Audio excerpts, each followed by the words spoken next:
Bonjour à tous et bienvenue, nous sommes dimanche et comme chaque dimanche nous avons notre top 5 de la semaine. Donc top 5 de la semaine, ça veut dire que c'est 5 cryptos qui je pense pourraient potentiellement hausser un petit peu ou beaucoup dans la semaine. Et on commence notre classement avec CKB.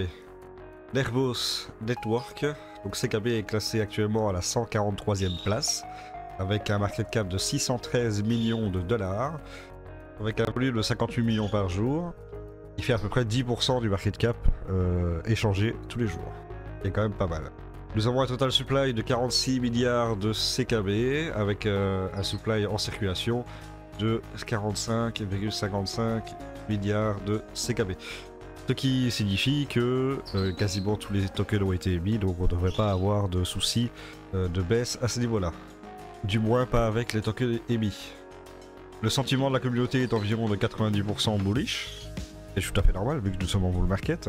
Et donc au niveau du graphique, on a donc un token qui a commencé à pumper ici en janvier 2024 et qui a pris à peu près 1149%. Donc c'est un token qui a quand même fait x12. Ensuite il a tout retracé jusque ici. Donc nous on va se baser sur la hausse ici. On va prendre le retracement de Fibonacci et on va mettre ça comme ça. Quand on regarde le retracement de Fibonacci, on constate que le prix a rebondi deux fois sur le 0,618 ici. Donc ça a l'air d'être un support assez intéressant. Ça correspond ici à la hausse, à la résistance là. Donc c'est plutôt intéressant comme support. Donc c'est autour des 11 500. Et on avait eu un joli rebond ici puisque on avait été chercher 68%. Donc au niveau du price action, nous avons des heights qui sont des poches de liquidité à aller chercher. Donc on en a une ici, à cet endroit-là, hop, un haut, une poche de liquidité ici, une poche de liquidité là, et une poche de liquidité ici, puisqu'il est plus bas celui-ci que celui-là. Donc tout ça c'est des poches de liquidité que le prix il va aller chercher. Alors je pense effectivement que cette semaine il pourrait y avoir un rebond. Pourquoi ? Parce que c'est un token qui est actuellement en survente, ou à minima proche de l'être, comme on peut le voir ici, au niveau du RSI. On peut voir aussi sur les MACD que les deux lignes sont très rapprochées, et donc il pourrait y avoir un croisement qui pourrait se faire. Ok, donc là je vais rajouter tous mes indicateurs, et on va voir un petit peu qu'est-ce que ça va faire. Hop, voilà, les order blocks, ok. Bon là déjà il y a beaucoup plus d'informations. Alors pour moi, là actuellement, il va falloir attendre un petit peu avant de rentrer. Donc c'est pour ça qu'il y a une semaine environ d'attente. C'est que pour moi, je pense que l'idéal serait d'aller chercher cette zone ici à l'achat.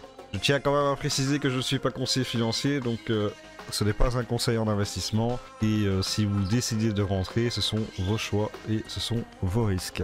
Voilà, donc pour moi, cette zone ici est très intéressante. Pourquoi ? Parce que nous avons un order bloc d'achat ici, puisque cette zone là a été très puissante en termes d'achat, et ici c'est un support assez solide parce que ça fait déjà plusieurs fois qu'il rebondit dessus. Donc le niveau intéressant à l'achat est à 11 400 et on va dire allez, au plus bas les 10 000. Donc entre 10 000 et 11 400, c'est un cours très intéressant pour CKB à l'achat. Actuellement il faut attendre un petit peu qu'il baisse parce qu'on voit qu'il est sous une résistance avec un order bloc de vente ici, avec un imbalance ici qui a été comblé. Donc pour moi, je pense que ça va descendre à peu près dans cette zone. On passe maintenant au top 2 de notre classement qui est Zeta Chain. Zeta Chain est actuellement classé 193e avec un market cap de 401 millions de dollars et un volume market cap en une journée qui s'échange à environ 8% du market cap. A savoir que il y a 2,1 milliards de tokens de Zeta et que en circulation nous avons 576 millions. Donc attention, il peut y avoir des émissions de tokens et donc peut-être une pression vendeuse. Donc attention quand même. Ce classement est basé du plus safe, on va dire, au plus risqué. Donc plus on va avancer dans le classement, plus ce sont des tokens risqués à trade. Donc faites très attention, soyez mesurés là-dessus. Et pas des gros billets, si jamais vous rentrez dessus. C'est pas un conseil d'investissement. Oui, je sais, c'est chiant, mais je suis obligé de le dire. Donc c'est un token qui a un sentiment de la communauté d'environ 83% bullish. Et c'est un token qui est listé sur à peu près tous les exchanges T1, T2 possibles. Donc à ce niveau-là, c'est pas mal. Au niveau du graphique, on constate donc qu'il est sur une tendance haussière, avec le canal qu'on voit ici qui est ascendant. Il est actuellement sur le bas du canal. Il y a un support intéressant ici vers les 62 centimes. Pourquoi? Parce que c'est un support qui a rebondi pas mal de fois. Donc c'est un support assez solide. C'est un support où les gens ont envie d'acheter, n'ont pas envie de voir descendre le prix. Donc 62 centimes. Également à 55 centimes. Entre 56 et 53 centimes. Et un autre support à 52 centimes. Si jamais ça décidait de hausser, aller chercher le haut du canal, parce qu'on sait que quand nous avons un canal qui soit ascendant ou descendant ou un range, eh bien, quand on atteint le bas du canal, on peut très bien le break et descendre, attention, je dis pas que ça va remonter, obligatoirement, mais en tout cas moi j'y crois. Et nous avons donc le bas du canal, et généralement, du coup on revient rechercher le milieu du canal, et ensuite le haut du canal si la force acheteuse est suffisante. Donc attention quand même qu'il y a un imbalance ici qui n'a pas totalement été comblé, donc il reste à peu près cette zone là à aller chercher. Et attention qu'il y a une assez forte pression vendeuse dans cette zone là. Donc un prix qui pourrait être très intéressant, c'est d'aller chercher la liquidité ici, parce qu'il n'a pas été totalement la chercher, la liquidité ici, et ensuite pouvoir, on va dire, accumuler, et hop, et repartir. Pour moi c'est quelque chose qui serait pas mal. Au niveau du RSI, on voit qu'il commence à être en survente, et du MACD, les deux lignes se rapprochent pour faire peut-être un croisement par la suite. Donc pour l'instant, c'est encore un tout petit peu trop tôt, il faudra peut-être attendre encore quelques jours qu'il aille chercher des supports intéressants, et là, à ce moment-là, eh bien, vous pourrez peut-être passer à l'achat. Ce n'est pas un conseil d'investissement. Top 3 Chill Guys, c'est un meme coin qui est classé à la 255e place, avec un market cap de 309 millions de dollars. Avec un volume assez astronomique puisque il s'échange 25% par jour du market cap, ce qui est quand même assez fou. Il y a 1 milliard de tokens au total et il y a 1 milliard de tokens en circulation, donc c'est très intéressant. Le sentiment de la communauté est environ de 85% à la hausse et ce token est également listé sur la plupart des T1 et T2 des exchanges. Sur le graphique, alors sur le graphique, moi ça me plaît pas mal. Alors là j'ai la cotation de Bybit, donc il n'y a pas énormément de données. Mais sur ce que je vois, c'est quand même pas mal. Alors, qu'est-ce qu'on peut voir? On voit qu'on a un order block d'achat ici. Donc dans cette zone là, le prix a été soutenu pour éviter qu'il baisse plus loin. On a un support ici qui est en train de se former, puisqu'il teste plusieurs fois le support et ça tient. On a un RSI ici qui est très intéressant puisque c'est un RSI qui est en survente et donc on voit qu'il y a déjà 2 pastilles. Sur les MACD, très intéressant aussi parce que ça se resserre et donc on pourrait potentiellement avoir bientôt un croisement avec un signal d'achat. Donc pour moi c'est un token qui pourrait avoir un potentiel de retournement pour la semaine prochaine, c'est très intéressant. Les niveaux à surveiller, donc il ne faut pas que ça break les 29 centimes et les 25 centimes. Si ça descend en dessous, malheureusement ça pourrait continuer à la baisse. Donc les endroits pour acheter qui sont intéressants sont, je pense, les 29 centimes et les 25 centimes. Après quoi, il pourrait y avoir un rebond pour aller chercher des plus hauts, puisqu'on a quand même des poches de liquidité à aller chercher ici, ici, ici et ici. Voilà, tout ça c'est des poches de liquidité que le prix va devoir aller chercher à 38 centimes, 45 centimes, 57 centimes et 71 centimes. Voilà, comme ça vous avez les niveaux, les targets. Si jamais vous mettez des TP, mettez-les un petit peu en dessous à chaque fois, mais ne le mettez pas exactement à la hauteur de la mèche, parce qu'il pourrait très bien exactement refaire la même hauteur que la mèche et votre TP ne pourrait pas passer. Donc mettez-le un petit peu en dessous à chaque fois. Voilà, donc si vous souhaitez faire des TP, vous pouvez, ça fait 20%, ici, là ça ferait 43%, ici ça ferait 80%, Et s'il va chercher la TH, ça ferait... Voilà, la TH de cette cotation ici en tout cas, ça ferait 122%. Voilà, donc il y a quand même un bon potentiel de hausse à aller chercher. Et donc on va passer maintenant au top 4. Et là, à partir du top 4, ça commence à être un petit peu plus risqué, voire même très risqué. Manuki, c'est un token qui est classé 653e en termes de market cap, à savoir qu'il est actuellement à 59 millions de dollars, c'est pas beaucoup en soi.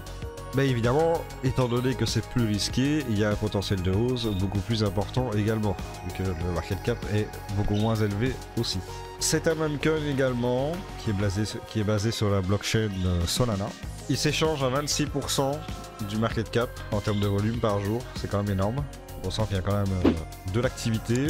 C'est un token aussi qui a été listé sur pas mal d'exchanges, comme on peut le voir. Et au niveau du graphique, alors Manuki est un token très intéressant puisque il est très clairement en survente là, on peut le voir sur le RSI. Là c'est assez violent, il est carrément dans la survente. Donc c'est un token qui je pense pourrait potentiellement avoir un minimum un rebond cette semaine. Parce que là il est clairement en survente et on peut constater ici qu'il y a une trendline qui se forme. Puisqu'il a été touché une fois ici, 2 fois ici, 3 fois ici. Et là il risque potentiellement de toucher une 4e fois. Et je le vois pas baisser plus que ça, donc à mon avis je pense qu'il y aura moyen d'aller chercher un bon trendline ici, un rebond sur la trendline. En plus il y a un support ici, donc ça correspond. Plus le bas du canal, donc franchement, pour moi, clairement ici, on va dire il y a un triple support ici, c'est quand même plutôt solide. Sachant qu'ici il a haussé la dernière fois. Il a touché la trendline, il a pris 258%. La fois d'avant, il a pris 101%. Et la première fois qu'il a touché la trendline, il a pris 80%. Donc à chaque fois qu'il touche la trendline, c'est de plus en plus volatile et il prend de plus en plus de pourcents. Donc c'est quand même plutôt intéressant à ce niveau-là. C'est un token qui baisse quand même depuis le 17 novembre 2024. Donc ça fait un mois qu'il baisse quasiment. Donc il va pas baisser ad vitam, donc je pense qu'il va quand même, se reprendre un petit peu. Et ce qui est intéressant, c'est qu'il y a énormément de liquidités à prendre. Comme on peut le voir ici, regardez toutes ces liquidités à aller chercher. Il y en a beaucoup. Donc les niveaux intéressants à l'achat sont, je pense, les 6151 à maximum 5900, c'est à plus bas 5700, mais je pense qu'entre 6100 et 5700, 5800, cette zone ici à l'achat est vraiment excellente. Puis vous avez les targets ici, il pourrait y avoir un rebond vers 7700, puis vers 8600, ensuite potentiellement vers les 10200, vers les 11700, 13100 et enfin les 16600. Donc avec un potentiel de hausse, si jamais le prix retombe ici et que vous prenez ici, il y aurait potentiellement 171% à aller chercher. Donc c'est très intéressant. Alors c'est pas mal risqué, c'est un memcoin avec pas beaucoup de market cap, donc faites attention. C'est pas un conseil en investissement non plus, donc faites attention. Et si jamais vous tradez, n'hésitez pas à le faire avec plusieurs cartouches, hein, de pas all-in au portefeuille, et utiliser plusieurs cartouches différentes. Et enfin le dernier qui me semble le plus risqué, c'est Y avec 640e de market cap avec 62 millions de dollars. Il s'échange à 11,23% et il a une supply vraiment énorme, mais tout a été émis. Donc 420 000 milliards de tokens, c'est vraiment énorme. Mais tout a été émis, donc il n'y aura plus de pression vendeuse due à l'émission de tokens. Donc ça c'est en soi une bonne chose. Il est à 94% au niveau du sentiment communautaire bullish. Donc apparemment la communauté y croit vraiment. Hein. Et il a été listé sur pas mal d'exchanges. Mais il peut encore être listé sur d'autres exchanges puisqu'il en reste encore pas mal de disponibles. Et au niveau du graphique, qu'est-ce qu'on voit? Eh bien qu'il est en train de combler une imbalance ici. Et il l'a pratiquement comblé en entier. Et donc je vais retirer ça comme ça. À savoir qu'il est en survente ici. Hop, il est en survente avec un MACD qui se rapproche et qui a l'air de vouloir croiser bientôt. Donc très intéressant, ça pourrait donner un signal d'achat. Et si je reprends mon retracement de Fibonacci, on voit qu'il est légèrement en dessous des 786, de 0,786. Donc attention ici, il pourrait encore baisser. Hein, je ne dis pas que voilà, maintenant il faut acheter, bam bam bam, non, bien sûr que non. Donc attention quand même. Il pourrait baisser. Alors pour moi les niveaux d'achat intéressants seraient je pense les 1218, dans les 1200. Parce qu'ici on voit qu'il y a un support qui s'est quand même pas mal formé. Et il y a quand même pas mal de poches de liquidité à aller chercher. Ici, ici, ici, ici. Donc toutes ces zones là sont à aller chercher. Donc le prix va aller les chercher au bout d'un moment. Donc je verrai bien le prix aller chercher cette poche là. Et ensuite repartir à la hausse. Donc c'est pour ça que j'ai parlé de 1200 en termes de prix à l'achat. C'est quand même une zone intéressante. Et comme d'habitude, faites-le en plusieurs cartouches. Parce que si ça continue à descendre et que ça va chercher les niveaux à 792, 800, à 731, il faut bien entendu évidemment plusieurs cartouches en réserve pour éviter d'avoir un point d'entrée trop haut si jamais ça crachait. Voilà, donc c'est tout ce que j'ai à dire pour ce top 5. Merci d'avoir regardé cette vidéo. N'hésitez pas à vous abonner, à liker et à commenter. N'hésitez pas non plus à mettre en commentaire des cryptos que vous voudriez que j'analyse. Et ensuite, je pourrais le faire en vidéo, en faisant une vidéo sur ça. Sur la crypto que vous voudriez que je fasse une analyse. Sur ce, ciao à tous, à la prochaine pour une nouvelle vidéo.